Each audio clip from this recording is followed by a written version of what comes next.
The seasons changed, but for Sir Lancelot, time stood still, marked only by the cold, unfeeling stones of his dungeon cell, trapped by 4 relentless queens who demanded his allegiance and love. The legendary knight felt the crushing weight of isolation. Days bled into weeks, weeks into months. To keep the encroaching madness at bay, he transformed his small prison into a training ground. He paced like a caged lion, his mind replaying the thunder of past battles, the clash of steel, the roar of the crowd. Every step was a refusal to surrender, every memory a shield against despair. The confinement took its toll, gnawing at his strength, but his spirit, forged in the fires of countless trials, remained unbroken. He would not yield to his captors. He would not forsake his sacred vows to Arthur and the Round Table. Honorable imprisonment was a price he would gladly pay over a freedom bought with betrayal. But one of his captors, the sorceress Morgana le Fay, was not so easily discouraged. Her desire to possess the knight, to own his fame and his heart, had curdled into a dark obsession. When her charms failed, she turned to forbidden arts, weaving complex enchantments to infiltrate his mind while he slept. Night after night, her magic probed the fortress of his will, searching for a crack, a weakness, a hidden doorway into his very soul. She sifted through his memories of glory and hardship, his loyalty to his king, his commitment to his code, and then she found it. Buried deep beneath layers of duty and honor, she unearthed his greatest secret. A brilliant, unwavering light, a love so pure and powerful it defined his entire being. It was his love for Queen Guinevere. Morgana smiled, a cruel, triumphant curve of her lips. She had found his ultimate vulnerability. His devotion would now become the very weapon she would use to shatter him completely. Yet, in the deepest despair, hope often arrives from the most unexpected quarter.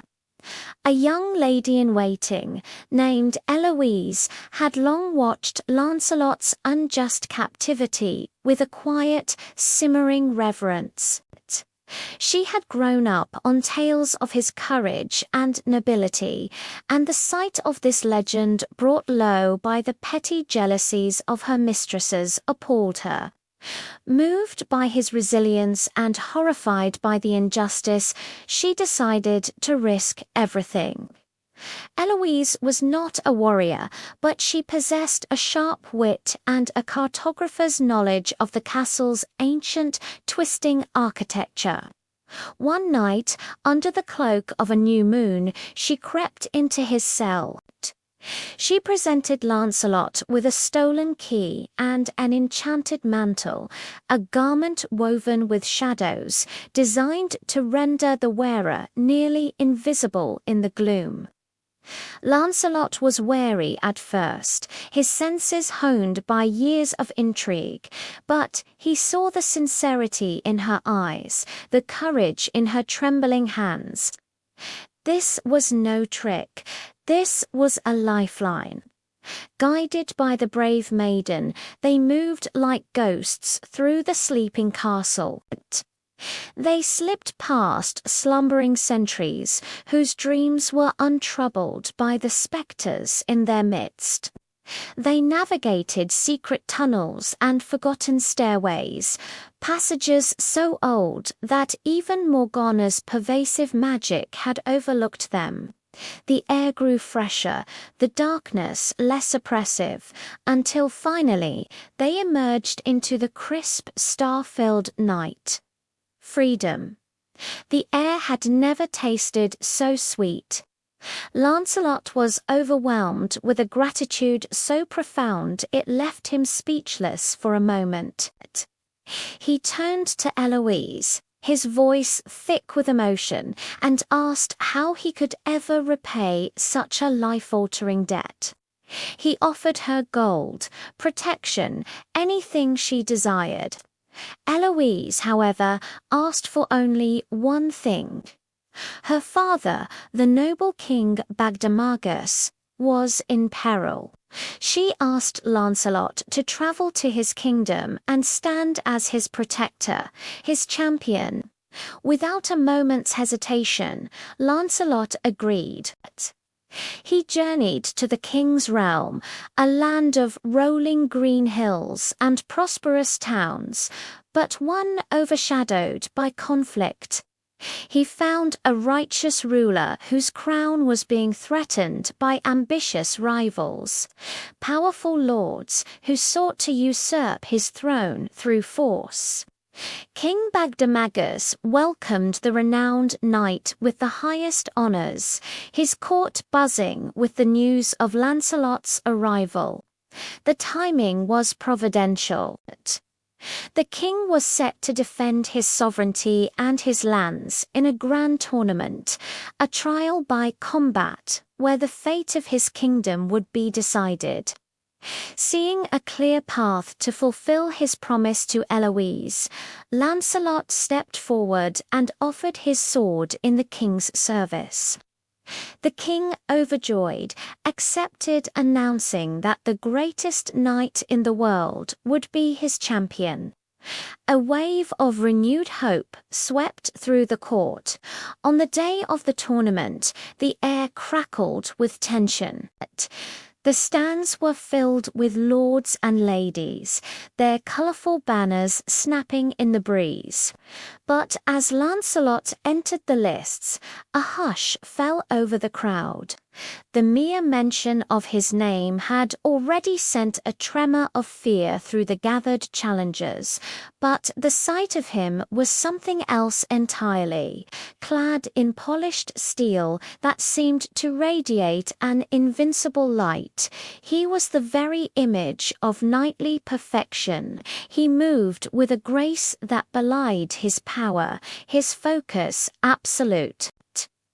The tournament began, and what followed was not a competition, but a masterclass in combat. With a combination of unmatched precision and veteran strategy, he dismantled his opponents one by one. Lances shattered against his shield. Swords were expertly parried and disarmed. He moved like a storm across the field, a force of nature that could not be stopped. His triumph was total. The victory restored King Bagdemagus's prestige and solidified his hold on the throne. The rival lords, humbled and defeated, bent the knee. Deeply moved, the king hailed Lancelot as a savior, offering him lands, titles, and a place of honor in his court for eternity.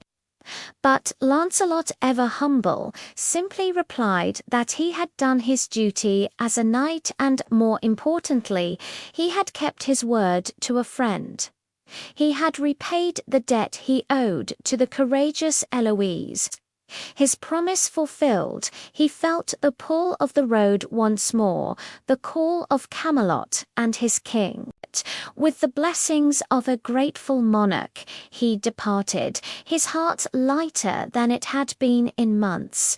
But the peace he had just secured for others was not destined to be his own.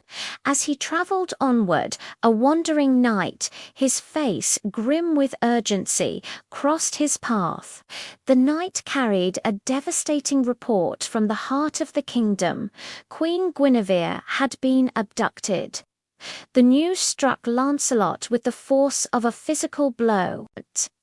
The world seemed to tilt, the air sucked from his lungs.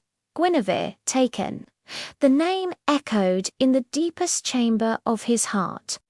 All thoughts of his own hardship, his recent triumph, vanished like smoke. In their place, a singular, all-consuming purpose ignited. An intense sense of urgency, fueled by the fire of his secret, forbidden love, took hold of him. Without a word, he spurred his horse, turning its head toward Camelot, his knuckles white on the reins.